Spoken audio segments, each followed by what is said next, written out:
welcome back to the class, everyone. We now have the official art for Darth Bane out there on the Galaxy of Heroes forums, and while it hasn't been explicitly stated that he is going to be Sith Eternal's Emperor, it really looks like it. So when Darth Bane first was announced, they did mention that he is going to have calling out synergy specifically with Sith Eternal, but it can also be used in a different Sith team of his own where he's going to help a lot of the kind of useless Sith around him with high relic levels ultimately be pretty good. And I think, again, this has not been 100% confirmed or worded this way, but it really comes off to me that he is meant to be a lifter to Sith Eternal in the same way that Ben Solo was recently made a lifter to Rey or Cat, as well as Maul to JMK and Lord Vader.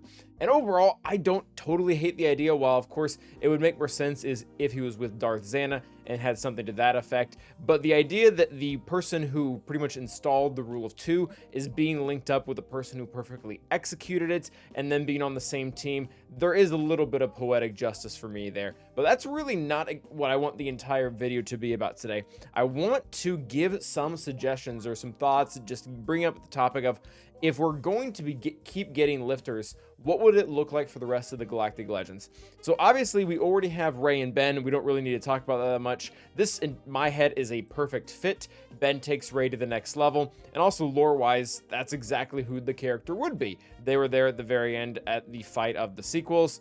JMK and Cat, this isn't quite as perfect as it could be. If we really want to get into like hyper lore things, it really should be Anakin, or maybe even one of the other advanced clones or something like that would be by his side. But this is close enough. Like Commander Ahsoka as well as JMK, as far as lore go, they have a pretty close connection, even without the copy pasta going around. And then Sith Eternal, again, it really looks like for the end game, the people who don't need to make 8 different Sith teams, they can go for super teams. It looks like his place is going to be there. If I had to guess, we don't have the kit yet, but if I had to guess, most of his kit with the Sith Eternal is going to be exactly like we have seen in Conquest as well as the Galactic Challenges, where when you start killing off the Sith, they just get stronger and stronger and stronger to the point when it's just 2 of them, their stats are just completely busted through the roof. I'm guessing we will see something like that.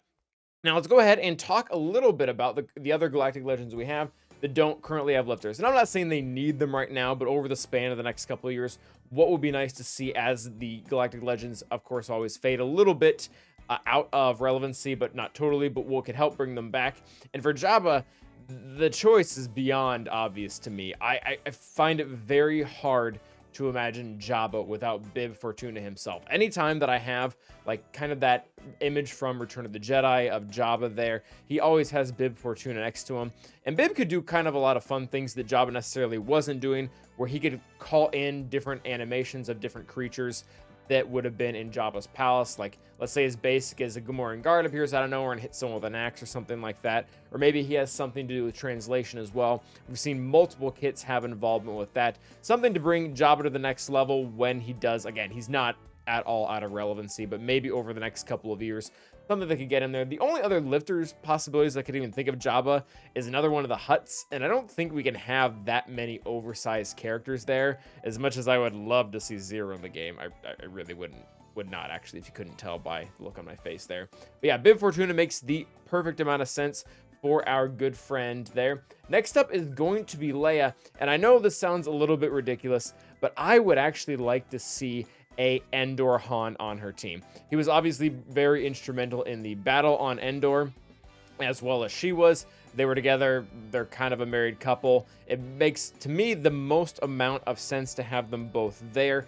And right now, Drogon essentially is lifting the Leia team up, but I really don't hate the idea of Leia, Drogon, R2, our good friend Endor Han, and then old Ben all on the same team.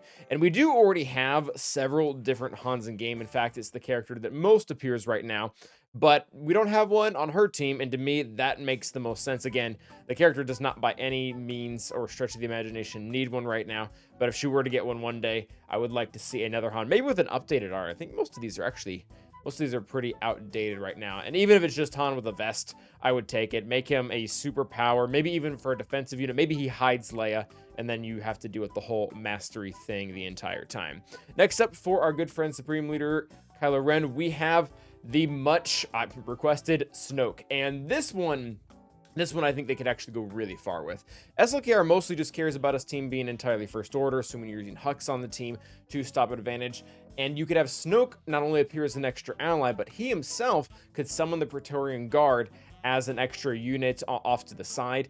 And then there would be some mechanic, I would assume, where Snoke would maybe either make one of the other characters taunt, or he himself would taunt, or the Praetorian Guard would taunt. And once you have to kill Snoke to get rid of him, all of his power, whatever it is, I don't know if it needs just to be his health or his offense or his mastery or whatever, but it would make sense if Supreme Leader Kylo Ren would just absorb all of it. Trying to go for that, the lore interpretation of when he strikes down, when Kylo strikes down Snoke, he takes the mantle of Supreme Leader at that point. That's how he gets into power, is by killing Snoke along with Rey. So it would make the most sense if when the enemy team eventually does kill Snoke, that the Supreme Leader Kylo Ren gets some huge advantage, and maybe he could offer some immunities to the Kylo Ren team. An immunity to ability block would already start causing a lot of issues for some mainstay counters of Kylo, maybe giving him some relevancy on defense. But overall, it would just make the most sense. And it's a really big character name to not have in game at all. And I don't think we can really split off to make another First Order team, although I guess the second First Order team outside of TW isn't all that good in the first place. And I really do think it would be nice to have some type of taunting take mechanic right now that crew, for a lot of people, has been stolen away by the current Seer team. So that is going to make up our good friend Snoke there. Next up, for Jedi Master Luke, this one, a lot of people are going to think this is probably stupid, because it seems like every single good Jedi that we've gotten over the last couple of years already seems like a lifter to Jedi Master Luke. In a lot of senses, that's really true, that Cal Kestis has brought a lot of life into him. Jedi Knight Luke, Jedi Knight Revan, General Skywalker were already here before he came out. But he needs help as a Galactic Legend, but he already has it. But I still think it would be cool in some regard if we could get Jedi Leia. I wouldn't really care if it's in this form from the flashback that honestly barely appeared, although I guess Kelleron Beck kind of barely appeared in a flashback as well, so that's not entirely out of the question. Or even if it's just the sequel version of Leia out there that we don't really have yet, even if she's not holding a lightsaber. She obviously trained Rey between episodes 8 and episode 9, so even that version would be able to have the Jedi tag.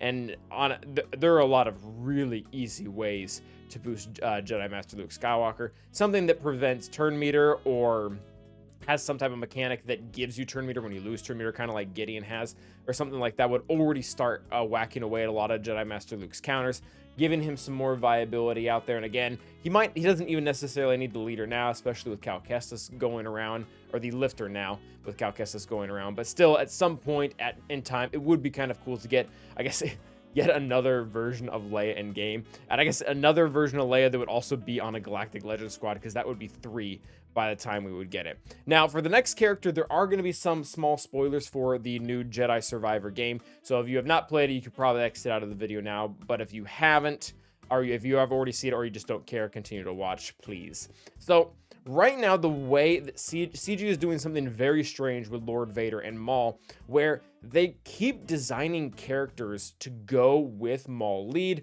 You can see the new Gideon in GAC, or as well as the rework of ISC and kind of Gar Saxon. They're trying to push all the dark sides to him. They're trying to push all the light side Mandalorians over to the new Bo-Katan that's coming out, which essentially would leave Lord Vader without his lifter. And to be fair, Maul never really made much sense at all. Maul in this form actually wanted to kill Anakin and or Lord Vader, like that was his goal. I mean, the only thing that they have in common is they kind of both wanted the Galactic Republic. I mean, not even that, because he was changing the Galactic Republic into his new empire. I don't know. The lore doesn't really make that much sense here, and the Mandalorian team is, quite frankly, very good. So something that I don't need to see this, but it would make a lot of sense to me, is if we could get Bode Akuna, who is, spoiler alert, villain for the new Jedi Survivor game out there. Specifically because, not that he has a huge tie-in with Lord Vader, he doesn't. I guess a more lore-accurate tie-in with Lord Vader would be something like Commander Fox that would actually let him have a clone trooper by his side that would also be a Empire or maybe Imperial trooper by that point. I'm not sure how you want to define that. Who also kind of has the evil thing going for him because he killed 5s and whatnot. Anyways, Bode Akuna, he has both the Empire and the dark side aligned force user, or at least if he came to the game, he would have both of those, which really would fit in well with how Lord Vader's kit is designed. He very much likes dark side unaligned force users. Number one, they give a small damage reduction to enemy light side force users, but it also increases his mastery more when they take damage. And this is one of the reasons why Maul specifically works so well with Lord Vader, is because Lord Vader gains 2% ultimate charge increased to 3 if that ally was unaligned force user whenever they take damage. This was entirely how Maul's kit was designed with his, I forget the actual name of the debuff he gets, but he gets the specific debuff, I think it's Anguish, where whenever he takes a turn, he has that debuff, he takes damage, and it supercharges Lord Vader to the point where he can almost get an entire ultimate ability charge just when Maul uses his 5 stacks right out the gate. So they could put some type of ability like that on Bode. He already has all the right factions, kind of replacing Maul, letting Maul go play with the Mandalorians, and you can kind of use Lord Vader still to great effect, guilt-free. I think that would be pretty cool. Again, Bode doesn't exactly match up with Lord Vader perfectly, but quite frankly, Maul never did in the first place. So those are some of the ideas we had. Let me know what you think. What else would be a good lifter character? Some of these obviously aren't perfect, but ultimately this is just kind of for fun. So thank you guys for watching, and as always, stay awesome.